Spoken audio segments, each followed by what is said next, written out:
Hello everyone and welcome back to my channel. Welcome to another mini blog. সকাল সকাল জিমে গেছিলাম, তারপরে সবার সাথে দেখা করতে গেছিলাম। প্রথমে সৌরভীর সাথে দেখা করলাম, দিয়ে হেঁটে হেঁটে গেলাম প্রদীপ্তার বাড়িতে। দিয়ে ওখানে সবাই মিলে একসাথে বসলাম। বসে জায়গা প্রথমে যেখানে বসেছিলাম সেখান থেকে আমরা অন্য ঘরে শিফট হলাম। তারপরে আড্ডা শুরু হলো। আর এখানে প্রদীপ্তা কী করছে আমার ফোন নিয়ে ভগবানই জানে। তো সবাই মিলে বসে জমিয়ে আড্ডা দিয়েছি। প্রায় আমরা 3 ঘন্টার মতন আড্ডা ফাড্ডা মেরেছি। তারপরে আমরা রিল বানাতে শুরু করেছি। সেটাও বানাতে গিয়ে খুব কেওস হয়েছে।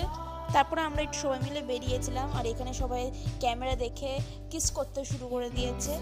দেন আমরা ওখানে গিয়ে একটুখানি বসেছিলাম, একটু ভিউ এনজয় করছিলাম। আর তারই মধ্যে শুরু হয়ে গেছিলো ঝিরিঝিরি বৃষ্টি।